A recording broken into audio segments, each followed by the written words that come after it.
All right, welcome to this edition of the Ferrell Phelps Show. My guest today is Jennifer Protho and Nicole McDaniel. Welcome to the show, ladies. Absolutely, absolutely. Now, today's topic is really a very sensitive topic, very sensitive subject. Both these ladies are speaking out, I guess, in a whole different way now because it's going to be seen by the world. Right. And so this is the first time actually doing this type of interview. And so I want to thank you ladies for being courageous enough to come on and talk about this topic, PTSD. And I know a lot of you guys know a little bit about that, but I actually have two women here who have experienced that particular thing. And both of these ladies actually were in the military. Both of these ladies were in the military. I want to applaud you guys for fighting. Yeah, and so often I think military veterans get treated so badly, especially after they've come back from combat and the things that they have to go through in order to come back into society. Because from what I understand, once you go in, you don't come back the same. Right. Am I right? That's true. Yes, ladies, okay. Jennifer, I want to start with you. And your story is very interesting. You were in the military for how many years? 5 years. For 5 years. And now you experienced something that was very traumatic for you while you were in the military. I want you to tell me a little bit more about that experience. I lost my MOS, and so I had to go back to school and get a new MOS. Well, I was still young in the military. I was a junior Marine, and they put me in a barracks area with a bunch of higher ranking Marines. And one night I was drinking and having fun with my friends, and it ended up getting raped by someone that was higher ranking than me. I tried my best not to say anything and just kind of like, do my job. And but he stalked me. He would wait outside my room. He would wait downstairs in the bushes. He stole my phone number from somebody else's phone and would always call me, leave messages. He would like knock on my door 3-4 times a day. And this lasted for about 2 weeks before he left because he completed his training. But one of the worst things about this situation was one day he just wouldn't leave the door. Like, he kept knocking. And like he said he knew I was in there. So the only thing I could do was turn off all my lights and hide in the closet and send a text to one of the girls that I knew was downstairs. And she sent some guys that we hung out with upstairs to come and get me out of my barracks room and kind of escort me away without him seeing me.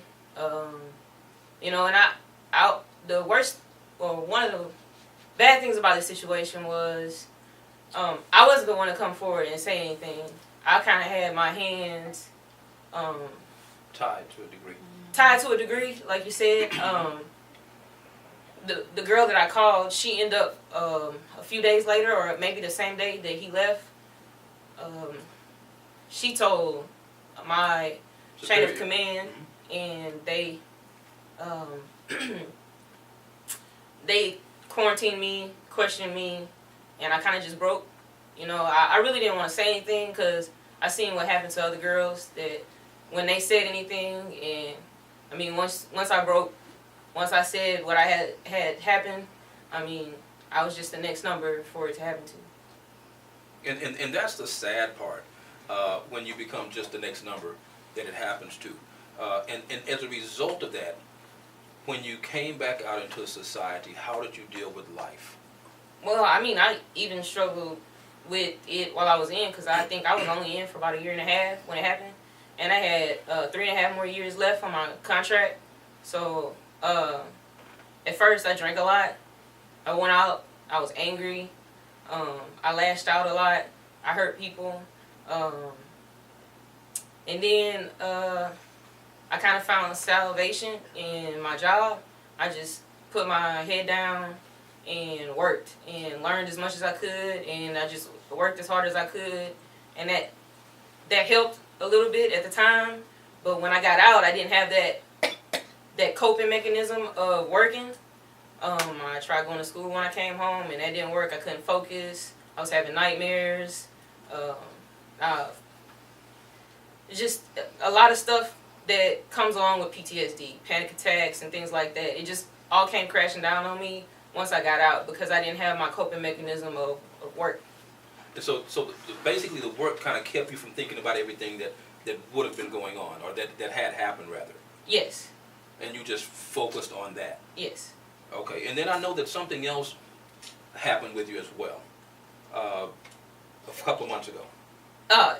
Yes, sir. That was also traumatic for you as well. And because you were working on, when you talk about being thrown into your job so that you could stay focused on something other than thinking about what your experience was, and your dad and yourself began the wine business. Yes, sir. He was one of your main supports for the wine business, and your dad tragically had a heart attack just a few months ago. Yes, sir. The day before our first wine tasting, my father was cutting grass, and he passed out, and they tried to revive him, but they couldn't. He had a massive heart attack, and, I was kind of, down because my dad was a great support system for me. He helped me so much, talking it out. One of the reasons I got into winemaking is because my therapist told me that I needed a hobby because I wasn't working. I couldn't work. I couldn't get any sleep. I couldn't focus. My mind just wouldn't settle down. So I stopped working. I went into inpatient treatment for 8 weeks. I got out. I moved home. With my parents' help, I started seeing the therapist through the VA. And it's a long process. And I still struggle to this day. But one of the things she did during therapy was told me to get a hobby. And I searched high and low for years for a hobby that I could just connect with. I tried all kind of things, photography. Photography was something that I did when I was in high school. So I figured, I can connect with my old self again. But one of the things I learned was that I needed to connect with my new self and not my old self. And so I tried something different. I can't even tell you half the stuff that I learned how to do, just making things and doing things. But one of the things that was consistent was reading about winemaking. I would read and read and read and read, and I would talk to my therapist, and she would be like, you should try it, just do it. And after 2 years of reading, or around 2 years of reading blogs and books and watching videos, I just decided to step out, and I told my dad, hey Dad, I'm going to make some wine. And he was like, yeah, okay, whatever. So I went out and bought the equipment, and I made my first batch of wine, and I fell in love with it. Yeah. And that kind of goes back to what I was saying earlier. A lot of times when we go through different things, certain things come out of it. And for you ended up being focused on something like the wines. And let me tell you, the wines are good. I'm not getting off the subject, but the wines are good. And Jennifer and I had the pleasure of meeting each other just a few weeks ago, actually at an art exhibition, a phenomenal art exhibition in downtown Houston. And I got a taste of her wine. I'm like, man, this is phenomenal. And then I got to hear her story and to hear pieces of her story. So I talked to her and I said, hey, I'm doing a show on PTSD. I would love for you to come on. And she said, I would absolutely love to. And that's how she ended up here. So I want to commend you for being strong enough to stand up and be here today. That's phenomenal. And I know it takes a lot. It took a lot. Yes, sir. And you said, I'm able to speak up. I want to speak up, and I want to speak out now. And that's why you're here. And I make sure that I ask all the guests that. And I asked Nicole the same thing. Are you sure that you're okay? And both of the guests absolutely said yes. We're going to be back in just a moment. You guys stick around for more with Nicole and Jennifer. We'll be back.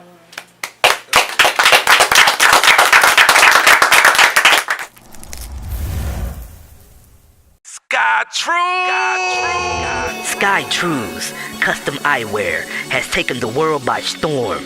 In only 8 months, Sky Trues has gained the eyes of many, including celebs like Big Sean, Little Flip, Destiny's Child, Soldier Boy, just to name a few. Through custom design, SkyTrues can put your imagination on your frames. I bring to you the next big thing in Houston, SkyTrues, created by Golden Boy, the musician, the artist, the entrepreneur, and grassroots marketing genius. Be inspired. SkyTrues, custom designed frames. Tired of wasting time threading needles? What would you do with more time? Would you spend it with family, grow your business, take a class, or travel? There's a remarkable new tool available to help make your dream for more time a reality. The Easy Needle Multi-Threader was designed for weavers, seamstresses, and quilters to thread multiple needles in a fraction of the time than traditional methods. It eliminates tangles and prevents the possibility of germs and bacteria due to fallen needles and threads onto the floor. It's efficient, it's innovative, it's a time saver. Increase your productivity with Easy Needle Multi-Threader today.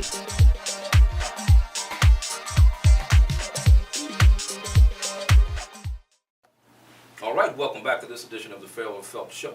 As I told you guys before, this show is about PTSD. My guests are Jennifer and Nicole. Welcome back to the show. Nicole, I've known you for a little bit now, and I had no idea that you had experienced what you experienced.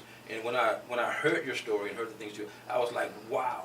And for you, you experienced. You were also in the military, Right, correct. but you experienced PTSD more than once. Tell me the genesis for your first experience with PTSD that you realized later in your life. The beginning that I didn't even know that I had it was when I was between 7 and 9 years old. My cousin was sexually abusing me for probably about 2 years. And that affected me in my teenage life and my adult life. My behavior and my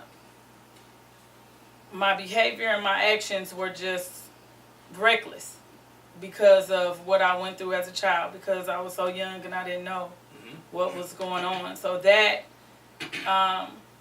catapulted. I already had it before I went to Iraq. So Right. before I got in the military, and I just didn't know. Right, and then you realized that later in life, when you look back, hey, I was experiencing PTSD at the early age of 7 and 9, between 7 and 9, and you actually were abused by your family, a family member, My first cousin. your first cousin, Yes. in the home. Yes. I stayed with them, my aunt and uncle, for over 2 years. And the whole time. And from what I recall, nobody really stood up for you. No, not at all. And I didn't know how to tell anyone or say anything. You know, when kids are so young, what do we know? We don't know how to tell nobody, especially when they saying, I'm going to hurt you more, or if you tell, or it's our secret, or I'm going to hurt you, or I'm going to do something to you if you say anything. Then that makes me even more scared of what I'm already on top of, being so young. Like, I didn't even know nothing at 7, 8 years old but dolls and cartoons. Yeah. That was it. Until the world or adults infiltrate the innocence that's there. And that's the sad part, because so often the innocence is taken away from a child. And there's nothing more beautiful about a child than a child's innocence. And when that is taken away by an adult, when an adult takes away the innocence of a child, it's the worst thing that you can do. I can only imagine, and I don't have to really imagine that far, if I'm going to be honest with you, to understand where you were and what you felt at that time in your life. Right. When you talk about the reckless behavior that took place, some of the signs of what you had experienced manifested in the reckless behavior. What were some of those reckless behaviors that you dealt with? Well, as a teenager, I was promiscuous, drinking, partying, running away from home.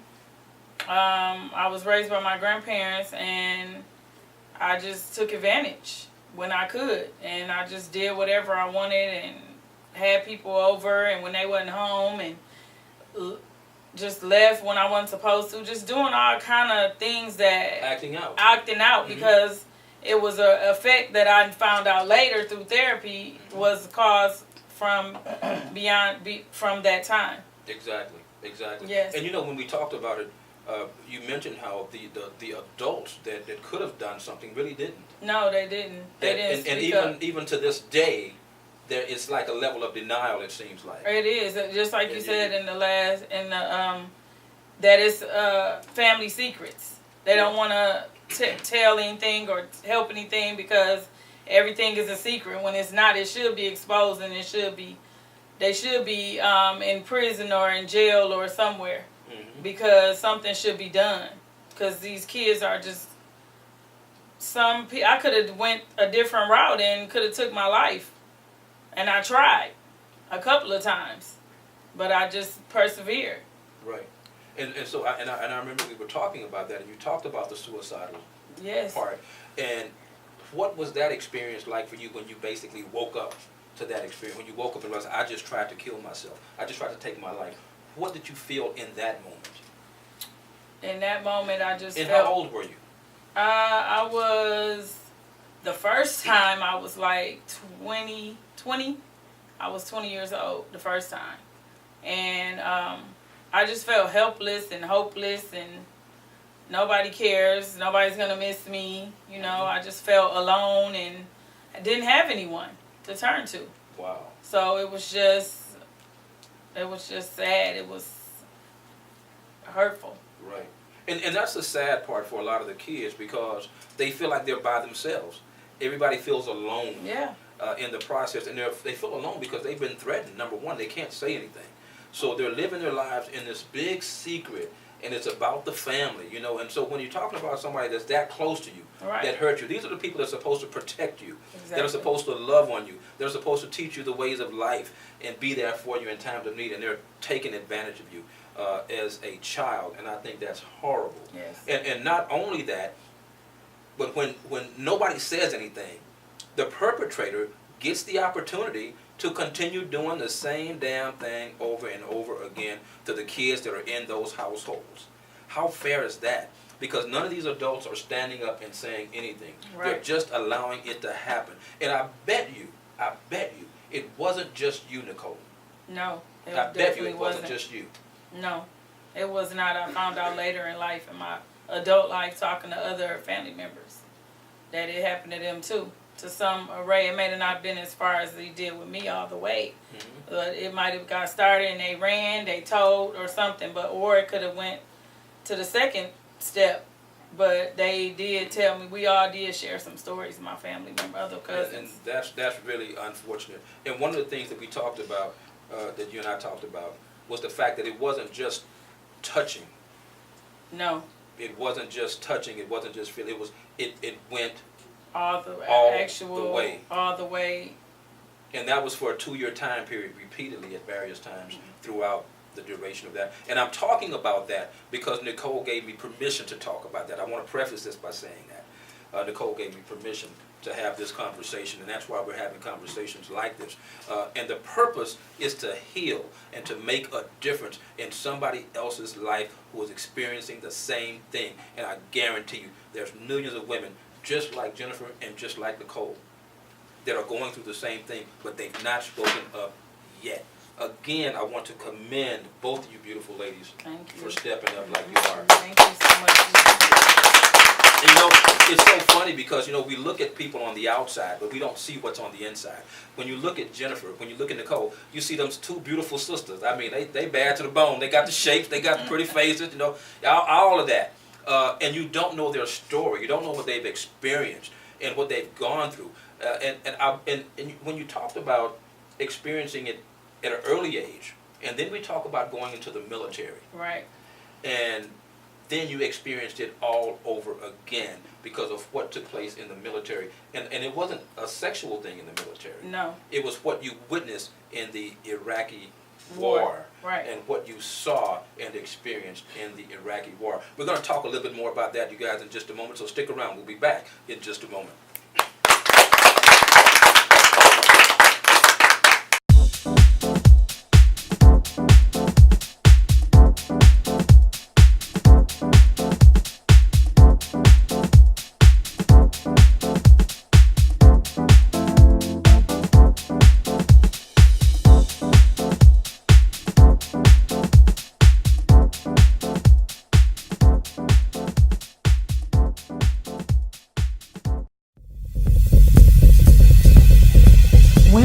invest a lot of valuable time in their stylish chair, creating and maintaining a polished image.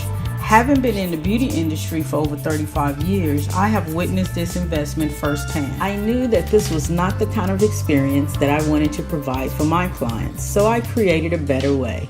The Easy Needle Multi-Threader is designed to make the weave installation process faster and easier, all in 5 simple steps. All you have to do is secure the Easy Needle Multi-Threader to a surface, insert the cushions into the unit, slide the needles into the cushions, place your thread onto the dowel, and thread your needles with the Easy Needle Threader. Stylists who use this product will never have to thread another needle in between weaving again. With the Easy Needle Multi-Threader, they can save time, save money, increase their clientele, and provide a wonderful experience for their clients.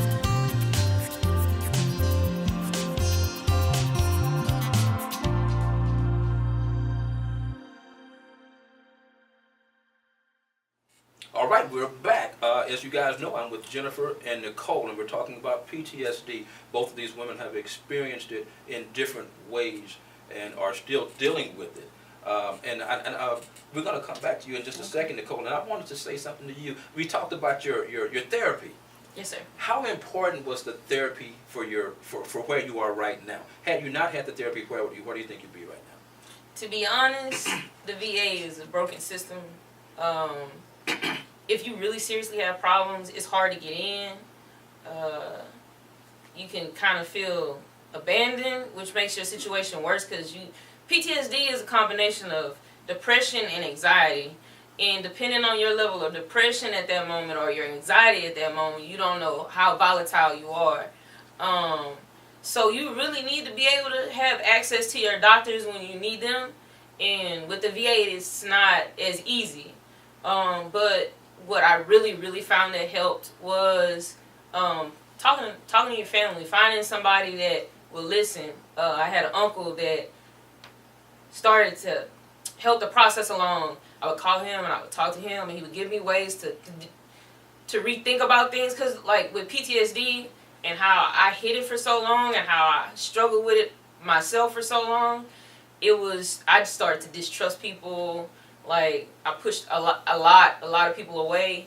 I just didn't want to be bothered with people. I just, all the people that lied and said I was lying, or all the people that made fun of me about what happened, or all of that just made it worse. So, it made it harder to go out and find someone to help me. And I started doing research on my own. I'm not sleeping, so, I might as well get on Google. And I got on Google, and I started reading everything there was to read about PTSD. And then through that and my therapy, I learned that I really need to figure out what my triggers are. That was the first thing. Yes. So I set my parents down. I told my uncle, hey, look, I need help figuring out what my triggers are. That's like, finding your triggers is like asking someone to tell you what your weaknesses are. You have to look inside yourself and find your weaknesses. And we as human beings don't want to find our weaknesses, our faults. We don't want to do that. So I had to, because I was so tired of being depressed. I was so tired of the nightmares. They're still here, but they're not as frequent and as harsh. Maybe right now it's more like a roller coaster. You go through times where it's good and times where it's bad. And when it gets bad, you just have to remember how to climb back out. You can't give up. You have to have that willpower to climb back out. And I know a lot of my sisters in the military and brothers in the military that are struggling. They don't always find their way out. I actually lost a girl that I went to boot camp with because of suicide, because of PTSD. It's really rough. You start to see your friends, people you know, dropping off, and you're just like, I don't want that to be me. I don't want to do that to my family. So you got to find the willpower to try to keep trucking on. So like I said, I just read, like I did with my wine. I read, and I figured out what I needed to do, and I'm still working on it today. And you know what I say to that? It takes a very strong person, to fight through those emotions, to fight through those feelings, to fight through that experience that you're going through, and push on. not everybody's strong enough. So I commend you for that. That's tough. That's tough. And the mind ain't no joke. The mind ain't no joke. It will jack you up, you know. And I think it's great when you recognize the need for help and then you seek that help. You don't just think about it, but you're actively trying to get help. I didn't find that out on my own. I wasn't like, oh, I need help. You know, no one is like, oh, I need help. You know, like my mom was like, you need help. You know, or my dad was like, you might need to go see the counselor. You know, and it went from like nice to okay, we're taking you to the VA to you know. They help me along. A lot of veterans that struggle or don't survive, they can't find that person to be there. And a lot of people say they want to help veterans. Well, the thing you can do for a veteran is listen. That's all we need you to do. Stop thanking us. Stop giving us free beer. Stop it. Just listen. If you want to do something for your country, listen to veterans. They need someone. Wow.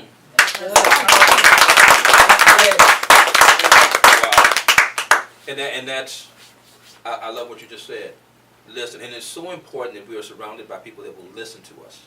And we need people to listen to us in what we're going through. And this reminds me of what we talked about in the first segment. When we talked about parents recognizing changes in children. Recognizing that something's different about my son, something's different about my daughter, and then addressing that issue and forcing that child to get the help that they need and the guidance and counseling that they need. And so it's good that your parents were attentive enough to you, even as an adult woman, to see that my child is suffering. And after so many times they're saying, they say, no, we're going to the VA. You know? And I think in a lot of ways the Veterans Administration has really left the veterans hanging out to dry. It's not intentional though. It's just bureaucracy. They have these checklists they have to go through. No one really talks about it. I had stomach issues due to my PTSD. I mean, I had diarrhea for 4 weeks. 4 weeks straight. I was trying to drive home from Texas Tech where I was going to school, and I barely made it because I had diarrhea and cramps so bad. I got up the next morning to try to go to church with my parents, and my mom had to take me to the emergency room at the VA. And the doctor straight up told me, unless you have diarrhea for 6 weeks, we can't do anything for you. Wow. 6 weeks. Imagine having diarrhea for 6 weeks. 4 was painful enough. And it's just, they have checklists they have to go through. They're trying to save money just like any other bureaucracy. They don't want to spend the money to take care of us. And I understand what you're talking about as it relates to the bureaucracy of it all. And I'm just saying it from an unfair perspective. Because these are the people that have saved our country, or that are saving our country and fighting for our country. And I certainly think the military is still failing them. And when we talk about the bureaucracy, a lot of things and policies and procedures as it relates to the VA needs to be changed so that these people can get the help that they actually need and not to have to go through all the red tape that they have to experience right now. One more thing that would help change things, what I experienced is what they call military sexual trauma. And they put it out there like it's only the women that experience that sexual trauma. But when I was in my inpatient treatment, there were more men there than there were women. And there were guys that after I got out, I found out that they were raped too. So it's not about what clothes we were wearing or that we were females in the military and we shouldn't have been. Because there are some really sick individuals that join the military just like there are sick individuals that walk around day after day. That you have to be really, to me, sick to do something like that to another person, another human being, to take that from someone. And if we talked about it as a whole, if the men would come out, because the country seems to listen to men more than they listen to women, if you would come out, brothers, if you would say what happened to you, we could all be better for the next generation and for everyone. It would be better. Y'all just please, I have your back. Your sisters have your back, and you will be surprised and shocked that other brothers that you served with have your back. Oh.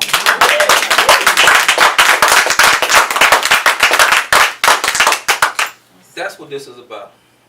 Telling it like it is. And it's so powerful. So powerful, man. Thank you so much. Thank you so much. Thank you so much. Wow. I knew that this show would be a heavy show tonight when we got to this segment. And And I thank you ladies for being as courageous as you are. And we're going to talk a little bit more with Nicole when we come back. You guys stick around. We're going to be back in just a moment.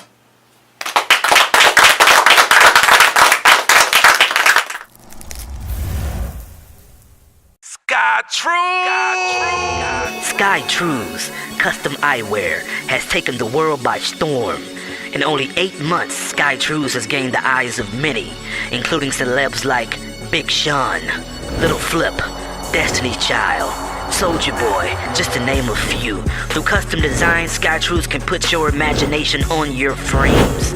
I bring to you the next big thing in Houston, Sky Trues, created by Golden Boy, the musician, the artist, the entrepreneur, and grassroots marketing genius. Be inspired. Sky Trues, custom designed frames. Sky Tired of wasting time threading needles? What would you do with more time? Would you spend it with family, grow your business, take a class or travel? There's a remarkable new tool available to help make your dream for more time a reality. The Easy Needle Multi-Threader was designed for weavers, seamstresses, and quilters to thread multiple needles in a fraction of the time than traditional methods.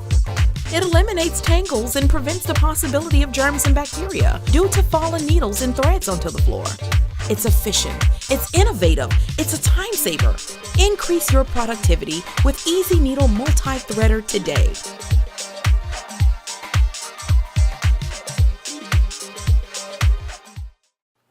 All right, welcome back to this edition of the Ferrell Phelps Show.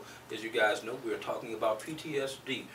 It's something that's really plaguing a lot of people, and it's not necessarily always associated with military, but other traumatic experiences that people have. When we left off earlier, we were talking to Nicole about her experience in the Iraqi war, and you were explaining to me that you were in the what do they call it when the trucks are behind Convoy. the convoy. Yes, I was a truck driver. The truck driver in a convoy, and the war was actually taking place in that moment, and a truck in front of you actually had gotten blown up, and you were also being shot at and shooting as well. What was that experience like as it relates to you ultimately experiencing PTSD from that situation? I mean, I found out that it brought up everything all at one time. Like my mind was going, I'm gonna die, so I'm thinking about 7 to 9. Right, I'm thinking about everything from that on up through my teenage years till I was over there. You know, I thought about all these things like, what is going on? I'm about to lose my life. I have a son at home, you know, and that's what went through my mind. It's basically what went through my mind. Everything came up at one time. Even after we got out of the situation, that's when everything started rolling and rolling. Your adrenaline is still going, and you're still hyper, and you're thinking 800 million things, and you're just trying to save your life and others with you. Okay, and now when you say after, what you mean after after we got back to the base camp. Okay. I'm saying after you sit down and do a R&R, an A&R to figure out what you're going to talk about it and what happened and what we can do next time better, and you're just thinking about all these things. Mm-hmm. So many things going through your mind. Mm-hmm. As it relates to that situation, right? And so the people in front of you, just so I make sure I get it right, you said that truck was actually blown up. It was. Literally in front of you. In front of the one in front of me. If it would have just been another second, it would have been me. And those people lost their lives? No. From that experience? Okay. That we had a traumatic. One was severely injured. Okay. But no, and the rest of them were too, but nobody died. Thank God. And I can only imagine what it's like to be in war, be in combat. You know, right? When we talk about the military, we talk about the armed forces. We don't think about the fight. We just think about the military. But can you imagine being on the battlefield where you're trying to save your life? Right. You're literally killing other people at some points as well. That's during this war. And I know that has to be traumatic as well. It definitely is. That was a part of the therapy. The therapies that I've been through the VA, everything has helped me all the way down from the childhood, because I never talked about that till I was in my late 30s. You know, when I finally started going through therapy at the VA. Like, I had never dealt with any of those issues, so it just was a trickle effect all the way down. Right. Because I never talked about it to no one. So then just imagine at this age, I'm in here telling them everything that has happened to me from a child 7 to 9. 7 to 9 up until that moment. So that was very, very difficult. But they have 2 therapies I went through that was excellent. Prolonged exposure therapy, which is it just takes you to a place where you can relive the event so you can deal with it.